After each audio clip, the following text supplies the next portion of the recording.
he allowed me, with his trust and his recognition, to give the best I had.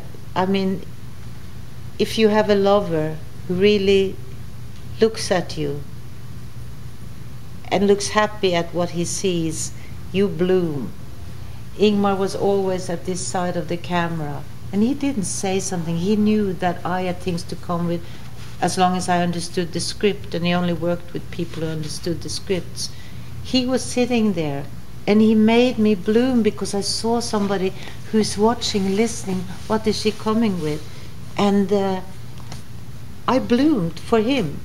And if there was something, he would not say, you think like this, and then you do this.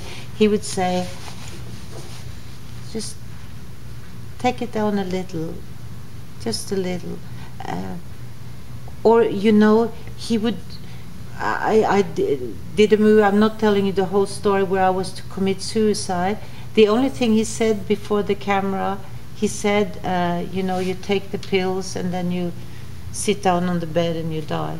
That was all he said. But just before it starts, I hear him say to the prop person, you took out the Valium from that bottle before you put in the sugar pills. I mean, I knew he did it to stir me up, but at the same time I wanted to be stirred up. So the moment he said camera, I was like, my God, they may have forgotten. And then I shiver a little on my hand, and then, oh yeah, oh, this looks good, you know, I'm taking my pills, and look at my hand shivering, it's very good. And then it happened, and he never said cut, never said cut. And then I hate to take pills, and then suddenly I take a lot of pills because I have to empty that stupid bottle.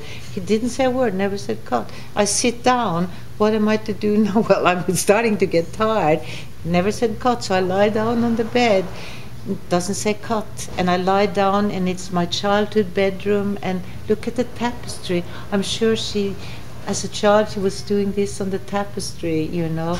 Doesn't say cut. And I thought, this is beautiful, you know, I'm doing the tapestry, he must be very impressed now. And then it doesn't say cut. What? Oh, I look at the watch, so this is when I'm going to die, and my hand isn't shivering so much anymore because I am dying. And then suddenly I close my eyes, and then I hear slowly from him, cut. And all he said afterwards was, well, I don't have to do my suicide anymore. And that's how he directed. Meet somebody and you fall in love and you make a home for her, and you have a child together, and despite whatever breakup and whatever pain, you walk a line together for 42 years, you make 12 films together. And I say this over and over again, but I find that it's incredible that she is in the last frame of his last film. For a man who was Ingmar Bergman, who wrote so many films, directed so many films, and over 200 theatre productions, so many things of these are not coincidences, they cannot be. So this is, it is special. It doesn't happen to everyone. What happens, the story that we choose to tell is a human story. You know, it's not a story of two famous artists. They are incredibly, they're timeless. But this is a story of a man and a woman. And as she says, of two children and two friends. He wrote about his life in his movies. He wrote these letters, and I'm sure there are other letters somewhere too, and he wrote books. It is another world than the world that belongs today, with people who communicate this way, instead of a world where you have to use all your time to communicate this way, or through the camera. And the camera is the truth. It is their story. Yes, it is through her eyes, but it is also through his eyes, because his personal letters, which nobody has seen yet, his love letters, there are 86 of them, some of them are in the film for the first time, where he writes.